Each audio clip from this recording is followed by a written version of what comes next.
Dnes předvedeme Panthera FD2 s mulčovacím nástavcem M70.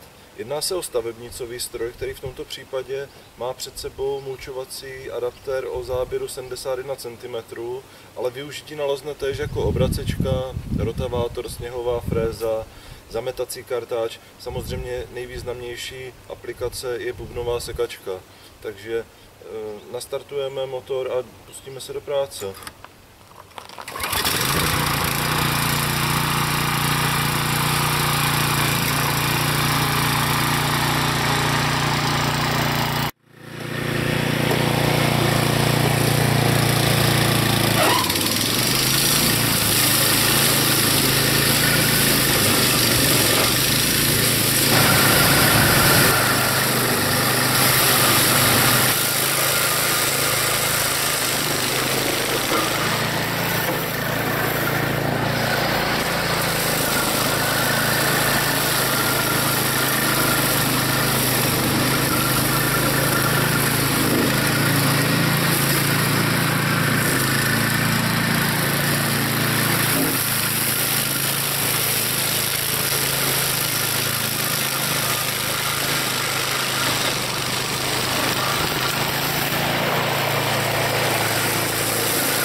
Absence zpátečky nevadí. Díky velkým kolům a dokonale řešenému systému neutrálu pomocí volnověžky ovladaného touto pákou zůstává stroj dokonale ovladatelný i v případě, že si ho potřebuju potáhnout bez pojezdu nazpět.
Silný motor značky Briggs & Stratton, vyráběný přímo v USA, disponuje slušným výkonem 6,5 koně, ale také hlavně profesionálním zpracováním. Má totiž litinový válec, olejový filtr i čerpadlo.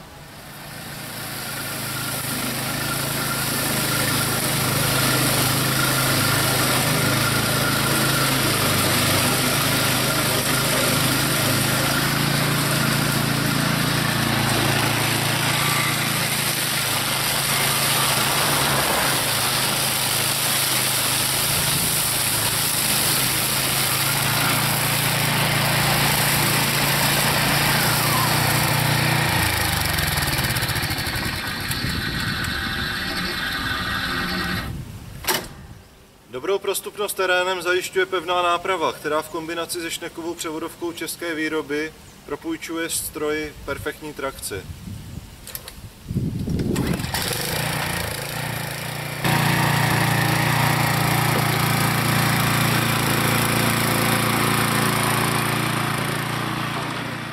Naším mulčovačem máte na výběr několik výškových poloh nastavení strniště předvodu. V neznámém terénu volíme vždy raději vyšší strniště, aby jsme zamezili případnému nárazu do pevné překážky, ke kterému žádné z rotačních zařízení není stavěné.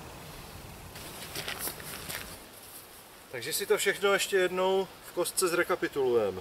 Mulčovače se hodí všude tam, kde nechceme trávu hrabat, anebo kde chceme, aby čerstvě pomulčovaná tráva plnila funkci hnojiva.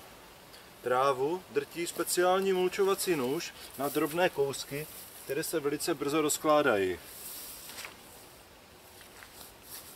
Mulčování náletových dřevin je možné, ale je potřeba počítat s tím, že stroj k tomuhle určený se nazývá cepákový mulčovač a rotační mulčovač bychom tímto mohli brzy poškodit. Spotřeba mulčovače je zhruba litr až litr a půl benzínu za hodinu práce. Pokud nastavíme nejvyšší výšku strniště, eliminujeme možnost nárazu do pevných překážek a také ulehčíme motoru. Naopak, pokud nechci sbírat trávu do koše a chci mít zahradu kolem domu či chalupy vzhlednou, nastavím nejnižší strniště a trávu seču zhruba každé 2 až 3 týdny. Stavebnicové stroje vám umožní mimo mulčování připojení mnoha dalších nástavců, bubnové sekačky, na zimu sněhové frézy, zametacího kartáče, různých typů vozíků, drtič a tak dále.